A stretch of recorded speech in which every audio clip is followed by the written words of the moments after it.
Hello world, hello Zion, it's Prince Easy coming at you again this fine day here. And of course, I do have a couple of things that I want to share with you as usual, right? You know the routine, and here we go, right? And of course, disclaimer for all the content that are going to be shown in this here video, right? So, you can look up this video yourself and you can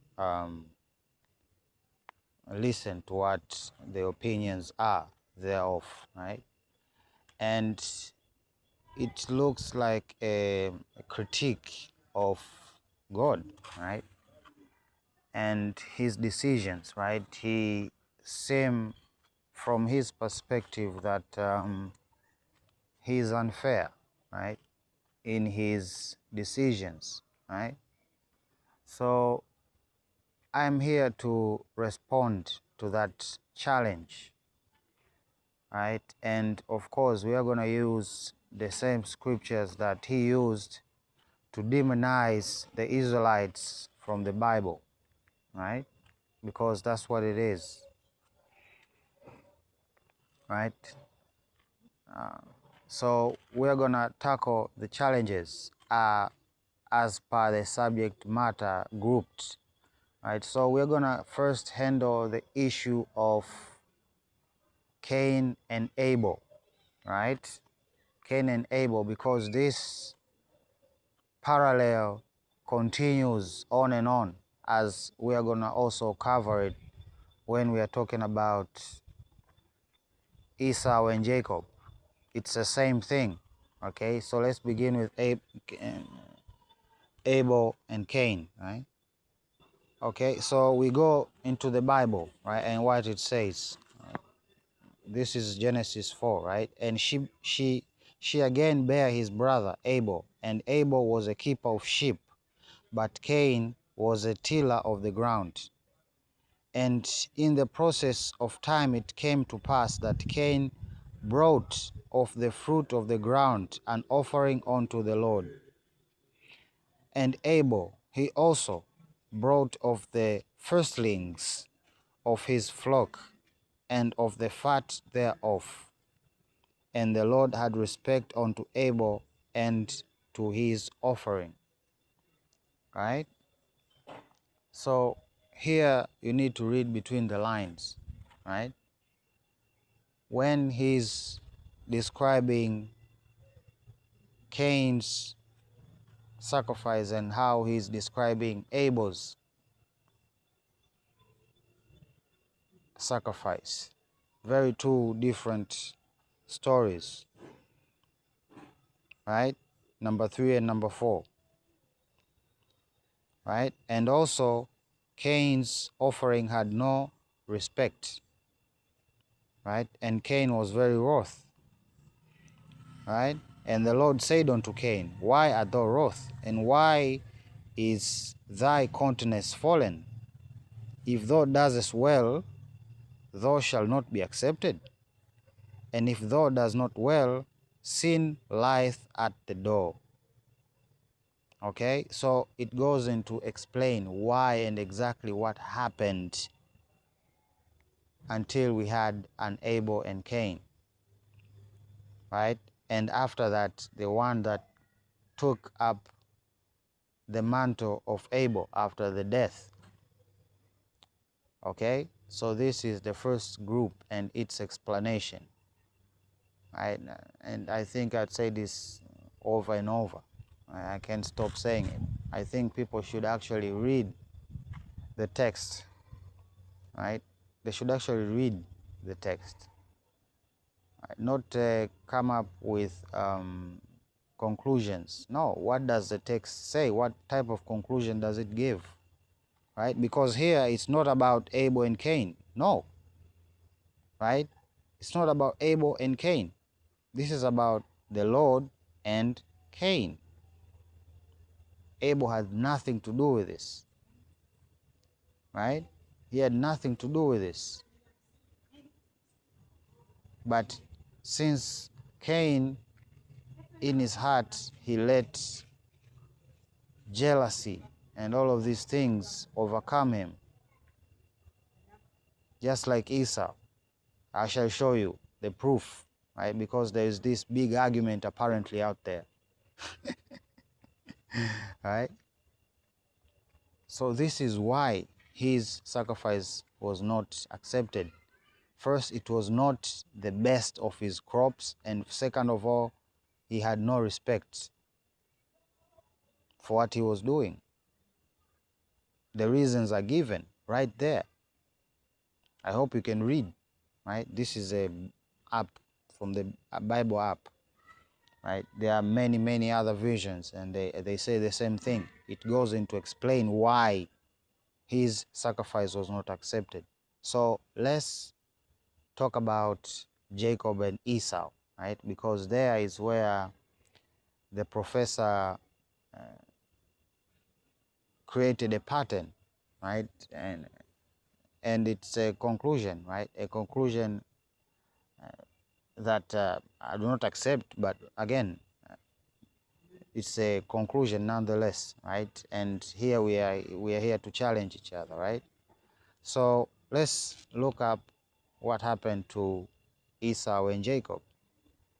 So in order to grasp what happened to Esau and Jacob, because there is speculation out there that exists that Jacob stole something from Esau. No, he didn't steal, right? You have to have proper context. You have to have read, right, and connect the dots, exactly what happened and how everything unfolded, right?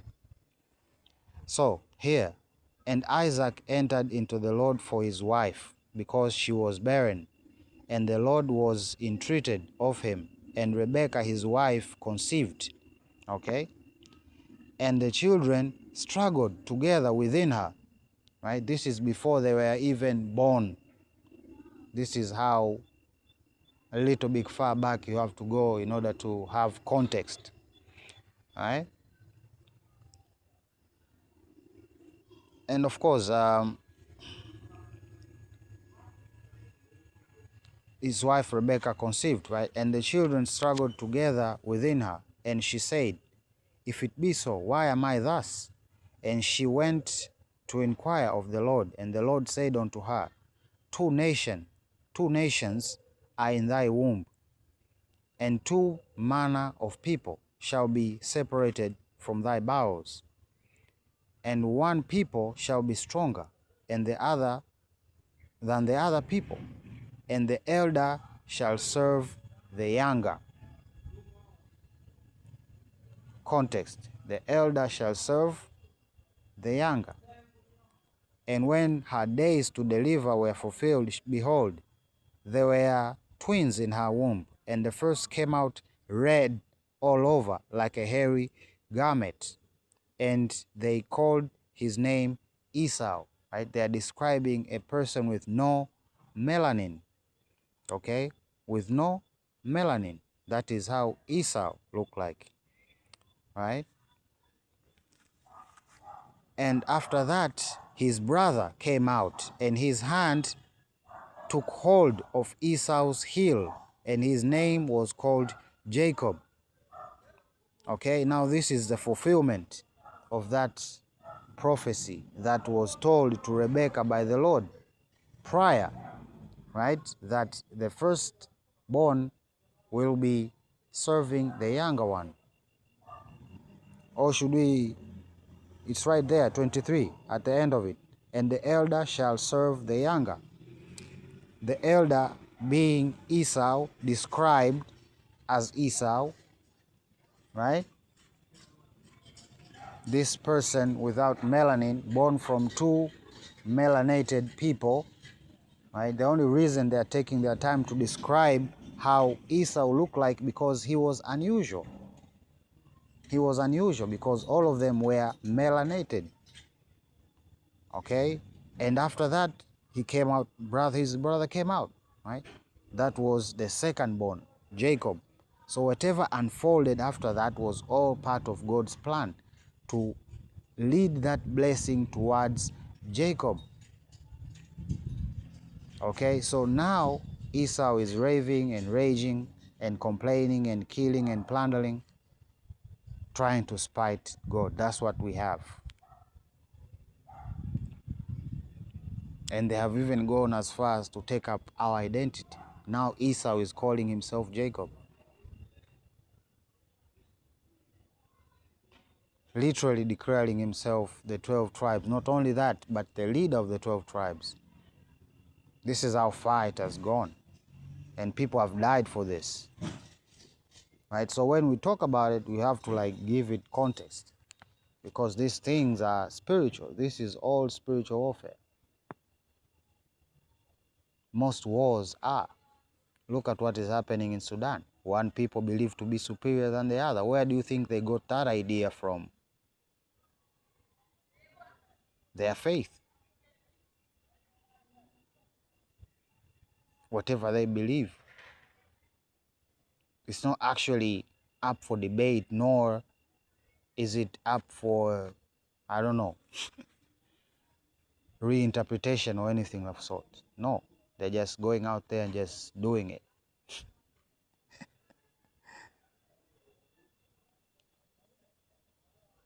So this is a feud that has been going on for a long, long time. And it will end, and it's gonna end peacefully. Peacefully. The jealousy that Esau has will vanish. There will be peace. But I don't know if Esau wants peace. I don't know.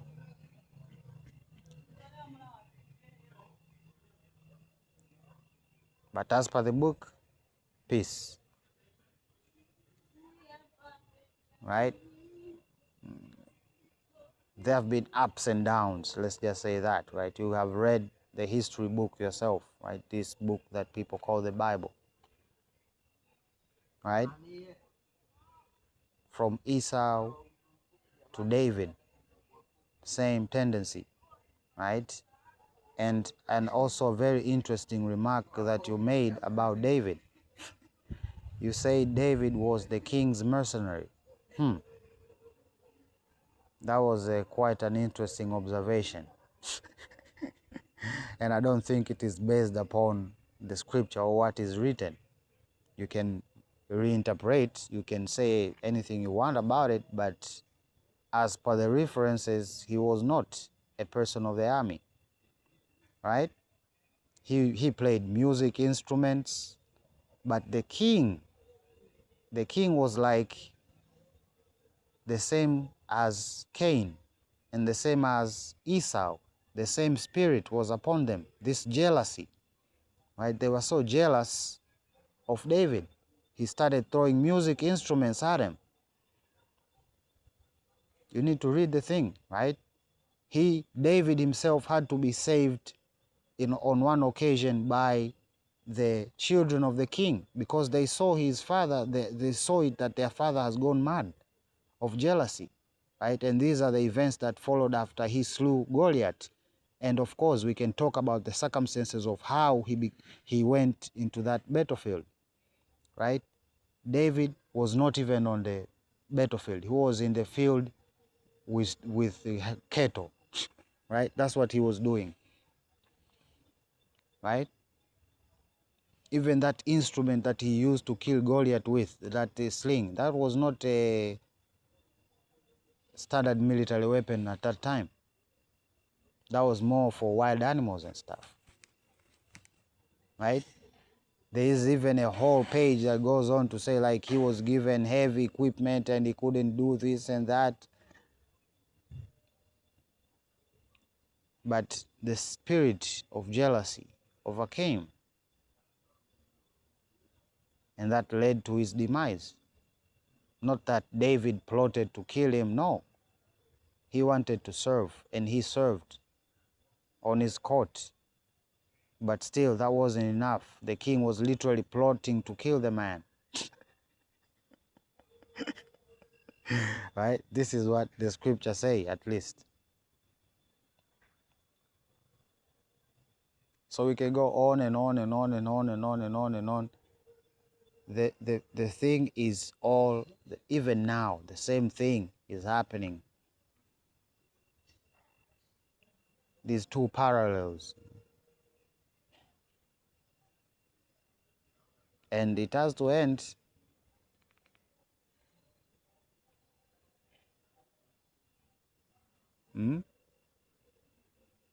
And I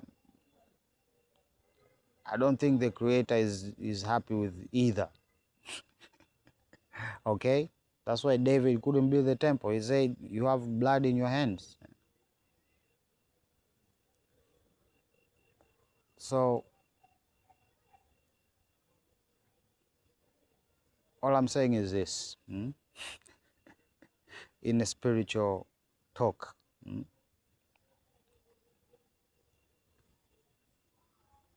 There is so much to go around. There's no reason for one to dominate the other or the other way around. Right? Apparently there are others who are asking to be dominated. They need to have a safety blanket or something.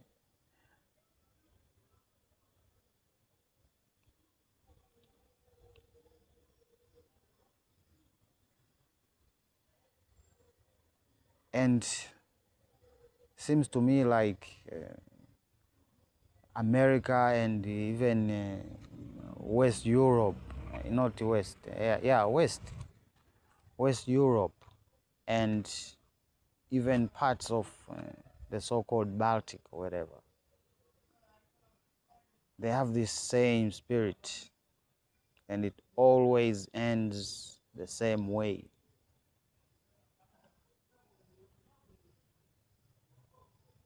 So these archetypes are to be studied and position yourself accordingly. Right? Cain, Esau,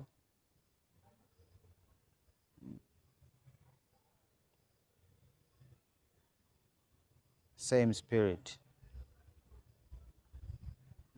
Even now, right? I shall show to you, right? They're ballsy right now. Now they have rebranded themselves, right? Now Esau is literally just, I don't know, a clan member or something. It's a belief system. A belief system cannot be fought by guns. It can only be challenged. So Esau, your move. This is just Jacob. You know it as well as I do.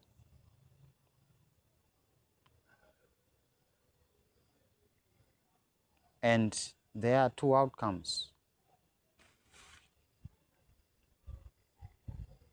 And this is upon how you behave, right? Because I've run this simulation a long, long time ago. Years. Your issue of resource scarcity will only lead to one ending. You with guns invading people. And it's literally playing out in real time right now. Trump, Venezuela. Let's basically just say South America.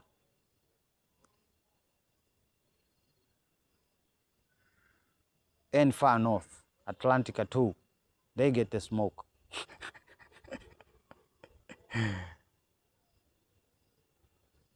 What is France doing in the Sahel? Meddling, interfering, arming. Look at the Congo. Is that necessary? I don't know. But this is the result of your desperation and not actually being civil in any form or way, just being savage and barbaric. And it's self-destructive. You're not destroying anything.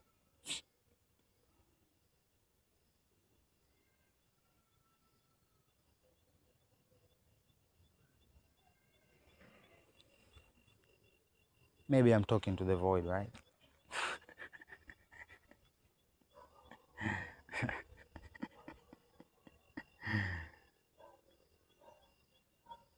So we shall see how this plays out. So let's move on. So a lot is happening in Jamaica. Smart cities, weather modification, a lot is happening. And it all boils down to the king. It all boils down to the king. What is the king about? What are his priorities? So this thing hit the streets, right? I've been meaning to cover it, but again,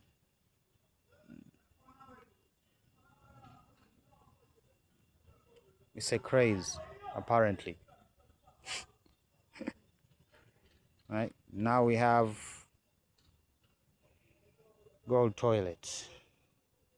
Why does even a person, this is a symptom, right? This is a symptom of the emptiness within, brothers and sisters, right?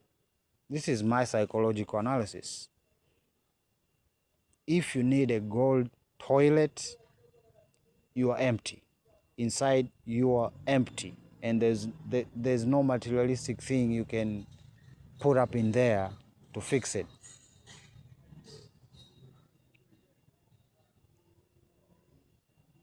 And this is just that symptom.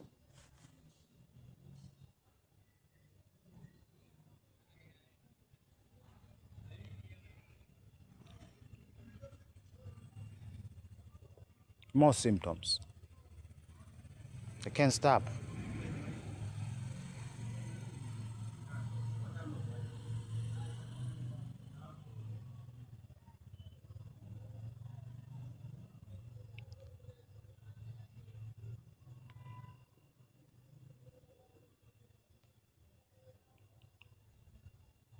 Measures has to be taken because a lot has been happening in that region and around that region, right? If you know, you know. So it's cold and water.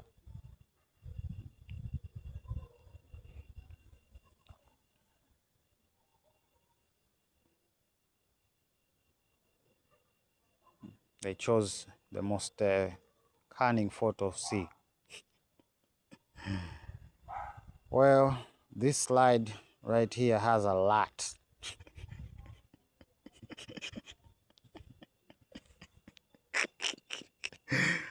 Well, let's start with the top slide, right? Those students that were quote unquote rebelling and whatnot. My advice is this: you are leading people who are willing to be led.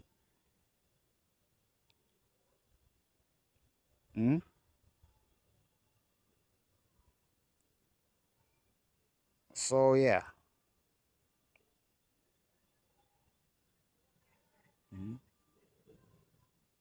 There's a lot going on.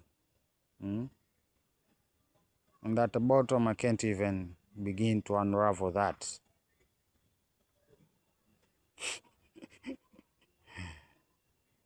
So DW is back at it, right? Look at the mayhem. And of course, everything is cool. It's fine. Nothing is happening now, but they are making it, or they are making you believe that it is ascending into the state of chaos, like there is chaos now. Right? And we shall answer this, right? I shall employ somebody to answer this for me, right? As you can see, information warfare is still, this is literally today, right? And why they're doing this is many reasons: economic warfare, psychological warfare, and all of this and that, right? They're telling you that the people who are not in Tanzania, this is for you, right? This is not for Tanzanians. This is for you, right? So since the day I came back and started making videos again, I can't even remember the date specifically, right after the internet was shut, the first video I made, right? It hasn't been a peep after that, but they are making it seem like, yeah, of course, he can do that. This is the feud of Jacob and Esau. It needs to stick in your minds.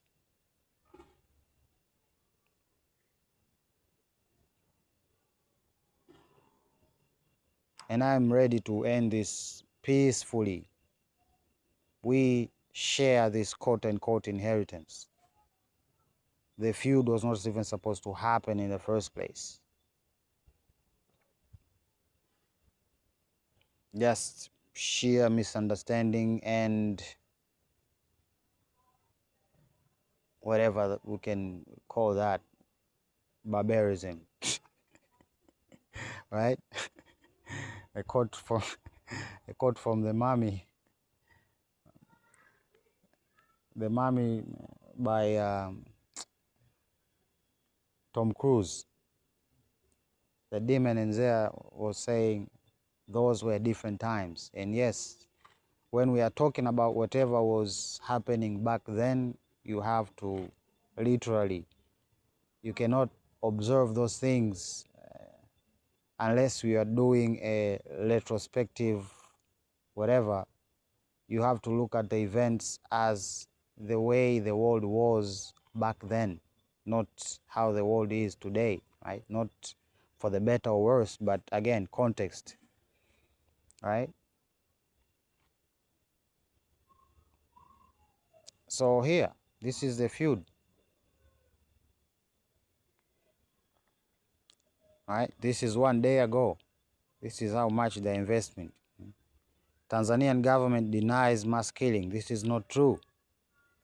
You can literally go into her parliamentary opening speech, or opening of a parliament speech. I don't know what they call them. I'm not a politician. Nobody has refused that people have died.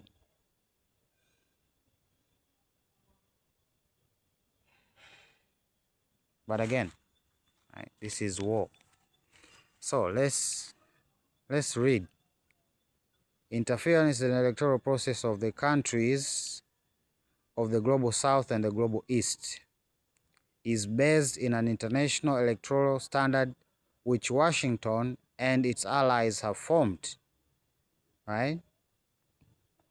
They control a whole network of controlled organizations, profile non-commercial organizations, in effect engage, right?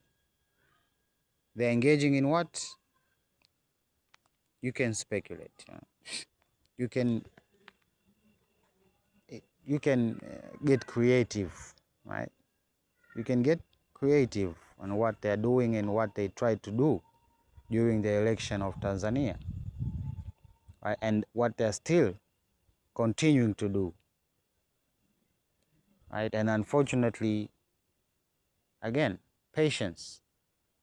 Most people lack patience, right? They like to cover stuff, when it's hot. I don't know, for views or whatever, right? It's crazy to me, right? But again, this is just the modern media, somewhere between profiteers and people seeking change, but they can't seem to decide what they want. So we have destruction. But people are onto them, right? These are controlled organizations, right? Non-commercial or NGOs, non-governmental. They're not making profit, but yet they have a lot of money to do a lot of stuff. And these are the ways that they channel, right? So you can look it up, this speech in full, right? To understand this whole situation here and what this DW is doing. Right? The Germans are up to no good, right? more of Esau's children are up to no good at all. Like for a long time, you know. They be invading everybody.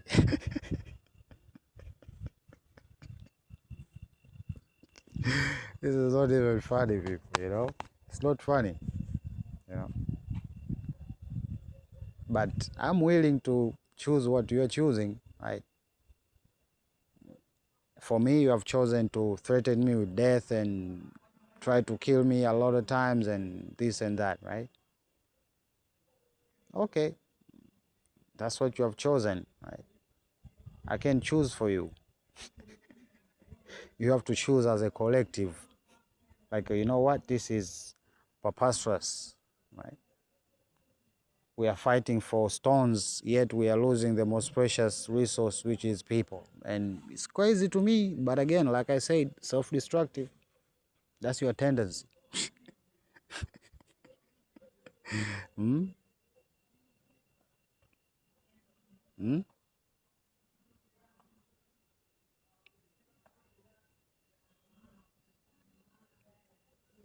So I have a question.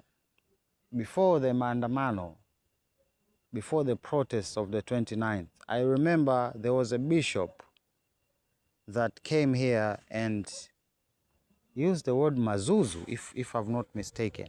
Ni mazuzu.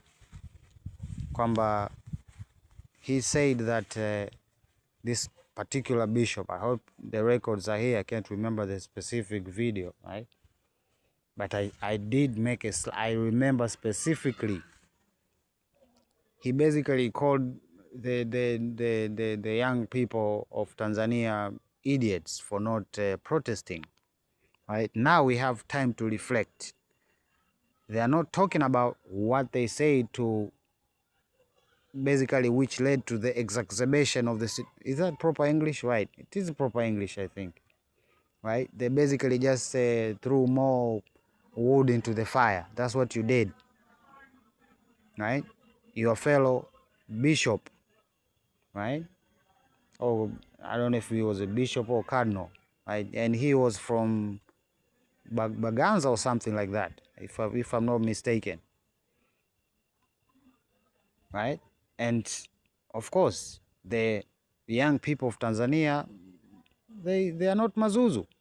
You know what I mean? They went through and stuff went down.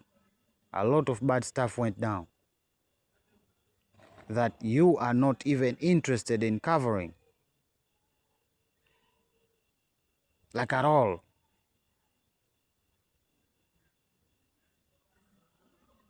And this game, it works fine for me. Keep doing it.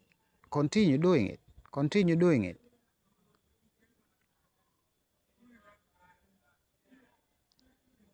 But we can say for a fact, you contributed to that chaos. You did not de-escalate at all. You escalated.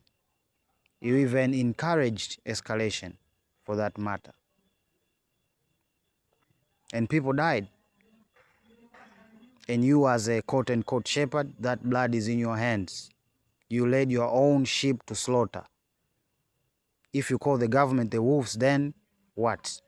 Are you going to lead your sheep to them? You did. And now you're coming out with these grandiose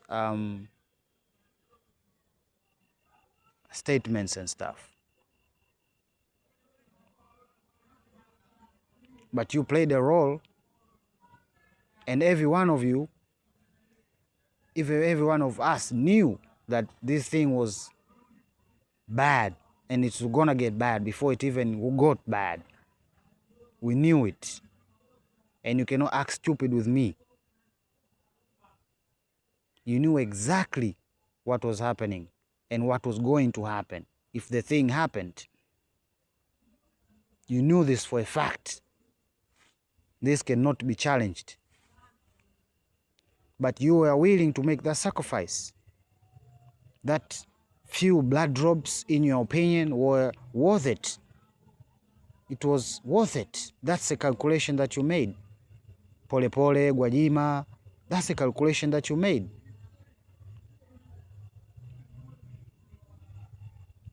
And Lisu, that's a calculation that you made.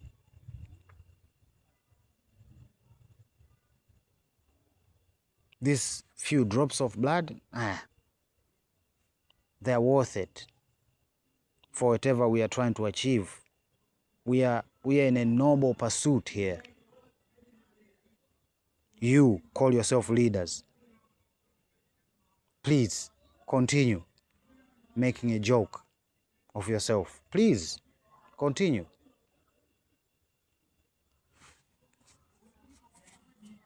Indeed, it's suspicious why cargo would need a drone escort.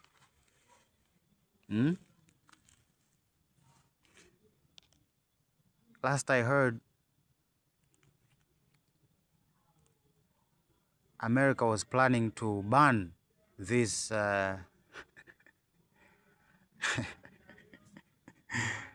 these drones from China, right? And of course, we also covered the fire truck situation. I think I linked a video, I had a slide about it, right? How these fire truck companies that make fire trucks in America are actually scamming the heck out of the Americans. One truck, 1 million? Are you kidding me right now? And now you want to ban drones. That will literally decapitate your firefighting capabilities. And as for Tanzania, we need to adapt. There are equipment out there, brothers and sisters. Let me just say that. There's proper equipment out there, right? That our firefighting forces need to have. Nice stuff that DJI is making, right? Even the recent drone that is used for mapping, which was released a couple weeks ago from DJI, right? Quite something, right? So yeah, well, I think I made a long enough video for Saturday.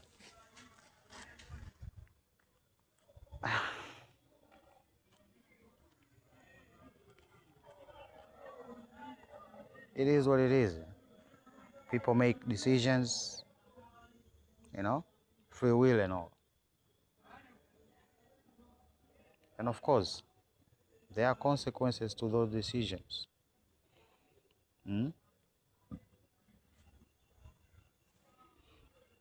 So, yeah, at the end of the day, the truth prevails. And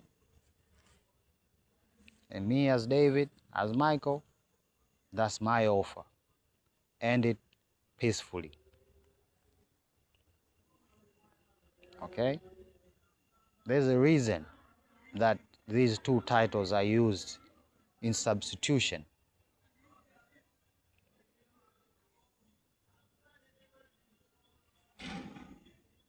And it speaks to my personality, right?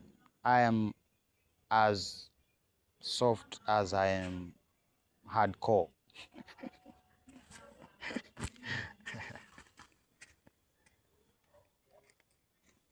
Yo.